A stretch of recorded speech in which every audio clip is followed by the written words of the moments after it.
مبارک اللہ وجہ اللہ بنائے، جس کی مبارک زلفوں کو واللیل کہہ کر قرآن میں پکارے، اس نبی کے باقی وجود مبارک کی لطافتوں کا عالم کیا ہوگا۔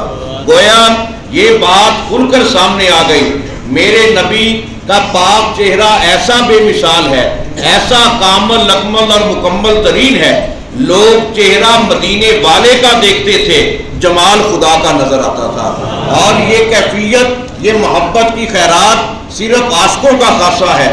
یہ اللہ رب العزت جنہیں دل کی دنیا اپنے نبی کے نور کی محبت کے عرفان سے روشن کرتا ہے، وہ مدینہ منورہ کی گلیوں میں رب کا جمال دیکھتے تھے۔ میرے آقا محمد عربی صلی اللہ علیہ وسلم کی سیرت پاک، آپ کی محبت، جسے اعلیٰ حضرت امام اہل سنت شاہ احمد رضا خان بریلوی رحمۃ اللہ علیہ آپ نے یوں بیان فرمایا، سر سے لے کر پاؤں تک تنویر ہی تنویر ہے، منہ سے بولتا قرآن وہ تقریر ہے، سوچتی تو ہوگی مصطفیٰ کو دیکھ کر یہ دنیا، وہ مصور کیسا ہوگا جس کی یہ تصویر ہے۔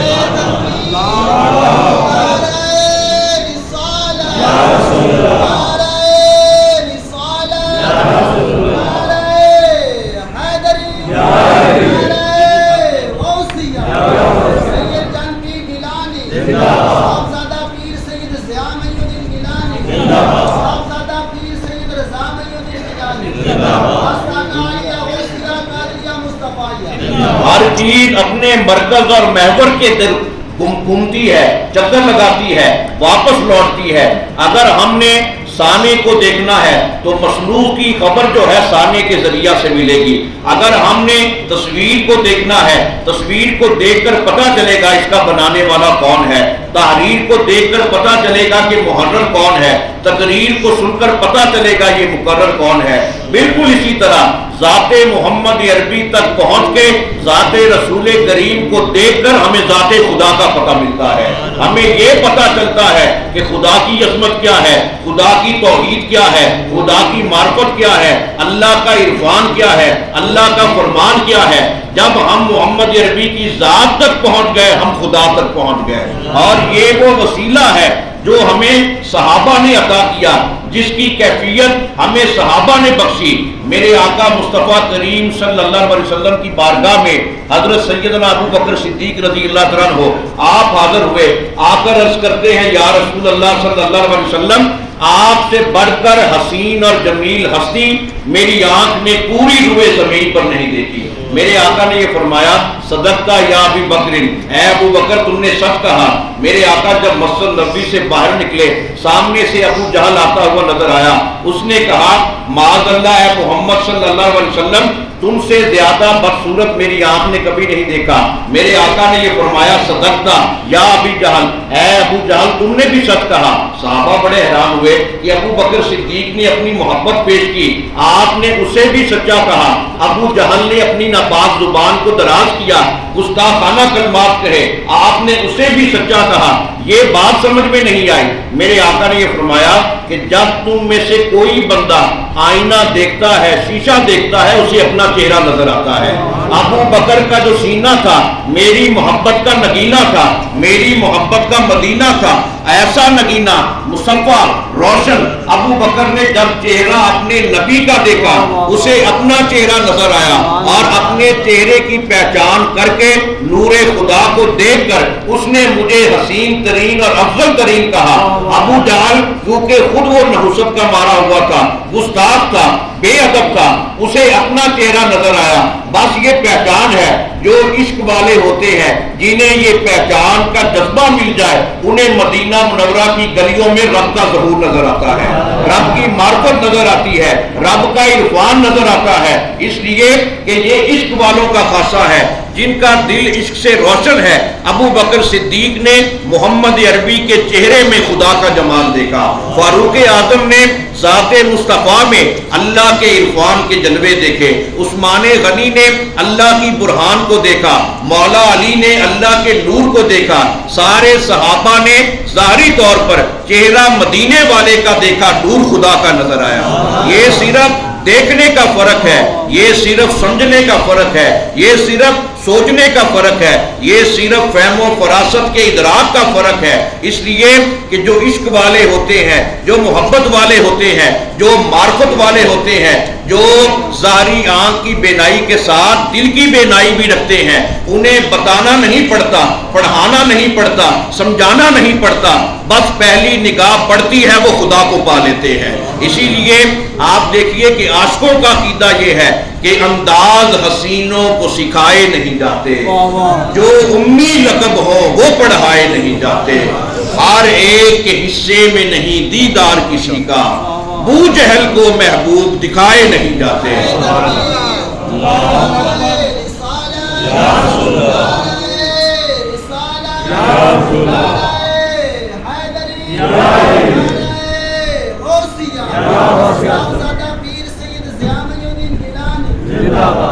تو یہ محمد عربی صلی اللہ علیہ وسلم کی محبت کا خاصہ ہے کہ ابو جہل بھی دیکھتا تھا، ابو لہب بھی دیکھتا تھا، کافر بھی دیکھتے تھے، منافق بھی دیکھتے تھے، لیکن جس آنکھ سے صدیق اکبر دیکھتا تھا وہ آنکھ اللہ کو پیاری ہے، وہ آنکھ اللہ کی بارگاہ میں ایسی قبولیت کی مسند پر فائز ہے، اس آنکھ جیسی کوئی بندہ آنکھ پیدا نہیں کر سکتا، نہ اس کے جیسا کوئی دیکھ سکتا ہے، نہ اس کے جیسا کوئی سمجھ سکتا ہے، نہ اس کے جیسا کوئی محبت رکھ سکتا ہے، اور یہ اسی آنکھ کا صدقہ ہے، اسی دیکھنے کا کمال ہے کہ میرے نبی نے صحابہ کے جمع غفیر کو مخاطب کر کے یہ اعلان فرمایا، ما فضلکم ابو بکر بکثیر صلاۃ ولا بکثیر صیام ولا بکثیر صدقۃ ولکن بشیء فقر فی صدرہ۔ اے میرے غلاموں، میرا صدیق اکبر تم سب پہ سبقت لے گیا، نمبر لے گیا، بازی لے گیا، درجہ پا گیا۔ صحابہ نے عرض کی آقا کس وجہ سے؟ میرے نبی نے یہ فرمایا کثرت نوافل کی وجہ سے نہیں، کثرت صیام روزوں کی وجہ سے نہیں، کثرت ذکر اذکار کی وجہ سے نہیں، اس چیز کی وجہ سے جو چیز اس کے سینے میں محفوظ ہے۔ پھر میرے آقا سے پوچھا گیا آقا اس کے سینے میں کیا محفوظ ہے؟ میرے نبی نے یہ فرمایا اس کے سینے میں صرف اپنے نبی کی محبت کا نور روشن ہے۔ گویا یہ وہ جذبہ ہے، یہ وہ محبت کا خراج ہے۔ نماز اچھی، روزہ اچھا، حج اچھی، زکات اچھی، مگر باوجود اس کے میں مسلمان ہو نہیں سکتا، نہ جب تک کٹ مروں میں خواجہ بطحا کی عزت پر، خدا شاہد ہے کامل میرا ایمان ہو نہیں سکتا۔ تو یہ وہ کیفیت ہے کہ صحابہ کرام نے میرے آقا مصطفیٰ کریم کی بارگاہ میں اپنی جانوں کا نذرانہ پیش کیا، اپنی متاع حیات کو قربان کر دیا، سوز و حیات کو قربان کر کے ایسے مقام پر، ایسے منصب پر فائز ہو گئے۔ اللہ رب العزت نے جہاں پر اپنی رضا کا ذکر کیا، ساتھ غلاموں کی رضا کا بھی ذکر کیا۔ رضی اللہ عنہم ورضوا عنہ ذالک لمن خشی ربہ، میں اللہ ان سے راضی، یہ مجھ سے راضی، یہ مقام ان کا ہے جو اپنے رب کا خوف دل میں رکھتے ہیں۔ تو بزرگان دین، مفسرین کرام نے یہ فرمایا رب کا خوف اپنے دل میں جاگزین کرنے کے لیے اس کے مصطفیٰ کا وسیلہ ضروری ہے۔ جب محمد عربی کا وسیلہ ہوگا تو رب کا خوف ہمارے دل میں خود بخود پیدا ہو جائے گا۔ یہ عشق مصطفیٰ، یہ محمد عربی کی نسبت، یہ آپ کی محبت، وَأَمَّا بِنِعْمَتِ رَبِّكَ فَحَدِّثْ، اپنے رب کی نعمت کا خوب بڑھ چڑھ کر اظہار کرو، شکر ادا کیا کرو۔ ہم یہ جو درود و سلام پڑھتے ہیں یہ بھی رب کی نعمت کے شکر کے اظہار کی صورت ہے۔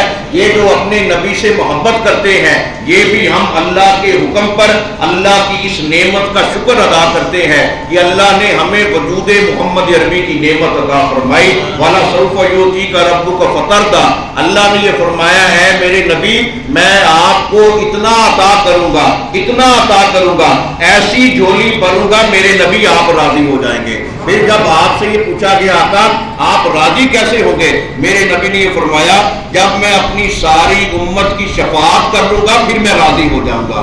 تو ایسے کریم نبی کی اللہ نے ہمیں محبت عطا فرمائی جس کی شفاعت کی نوید جان فضا ہماری روح کا اثاثہ ہے، ہماری جان اور دل کو طہارت عطا کرتی ہے۔ ہمارا بھی حق بنتا ہے کہ یہ ربیع الاول شریف کے آخری ایام ہیں، ان دنوں کو اپنے لیے نجات کا ذریعہ بنائیں، اپنی محبت کا ذریعہ بنائیں کہ جو رب العالمین قرآن مقدس میں اپنے نبی کے چہرہ پاک کی، اپنے نبی کی مبارک زلفوں کی قسمیں اٹھاتا ہے تو اس نبی کی اپنی شان کا عالم کیا ہوگا کہ جس کے چہرے چہرے پاک کی تابانی کا یہ عالم ہے، جس کی مبارک زلفوں کی اثیر کا اور تاثیر کا یہ عالم ہے، تو اس نبی کے باقی وجود مبارک کی عظمت کا عالم کیا ہوگا؟ اس لیے اس پاک نبی سے بے مثال نسبت قائم کرنی چاہیے۔ آپ تمام پیر بھائی خوش نصیب ہیں، حضور قبلہ عالم مرشد کامل پیر سید محمد مصطفیٰ شاہ گیلانی قادری المعروف حضرت پیران پیر پوترا رحمۃ اللہ علیہ آپ کے غلام ہیں، آپ کے آستانے پر حاضر ہے، تو یہ سب سے بڑی خوش نصیبی ہے۔ اور سلطان العارفین حضرت سلطان باہو رحمۃ اللہ علیہ آپ یہ فرماتے ہیں، جو خوش نصیب مرید ہوتا ہے وہ کبھی بھی حضوری سے خالی نہیں ہوتا، وہ چاہے خلوت میں ہو، جلوت میں ہو، زندگی کے کسی بھی منصب پر فائز ہو، دنیا کے کسی بھی کونے میں چلا جائے، ہمیشہ وہ اپنے پیر کو حضوری میں رکھتا ہے۔ جو اپنے پیر کو حضوری میں رکھتا ہے، یقین جانیے وہ خدا کا ایسا محبوب اور مقرب بن جاتا ہے، وہ رہتا زمین پر ہے، چرچہ عرش بری پر ہوتا ہے۔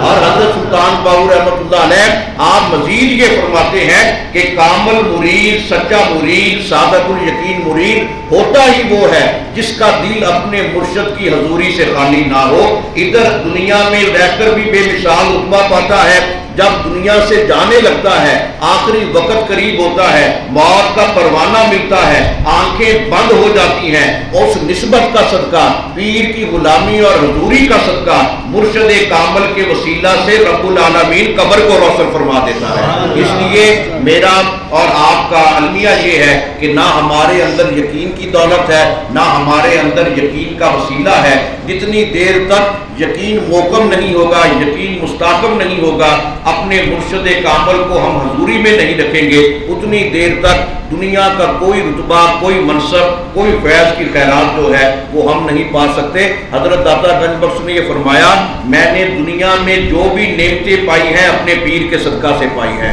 جن کا یہ کامل یقین ہو پھر اللہ بھی مہربان ہوتا ہے۔ تو ہم خوش نصیب ہیں کہ آل نبی اولاد علی کی نسبت، حضور غوث پاک کے گھرانے کی غلامی، اور آپ تمام پیر بھائیوں کو معلوم بھی ہے کہ سالانہ عرس مقدس جو ہے 21-22 اکتوبر کو دربار عالیہ پر عقیدت و احترام کے ساتھ منایا جائے گا۔ 21-22 اکتوبر ہفتہ اتوار، اگلا ہفتہ اتوار جو ہے آپ تمام پیر بھائیوں نے تمام نشستوں میں اس مبارک کی محبت کے ساتھ حاضری دینی ہے، اور اپنے مرشد کامل کا جو فرمان ہے اس کو اپنی جھولی میں سمیٹنا ہے۔ اللہ رب العزت کی پاک بارگاہ میں التجا ہے، خالق کریم عید میلاد النبی کا صدقہ ہم سب کے تمام گناہ معاف فرمائے، ہم سب کی توبہ اپنی بارگاہ میں قبول فرمائے، اور عشق مصطفیٰ اور ذات مصطفیٰ کو صحابہ کے طرز حیات میں سمجھنے کی توفیق عطا فرمائے۔ وما علینا الا البلاغ۔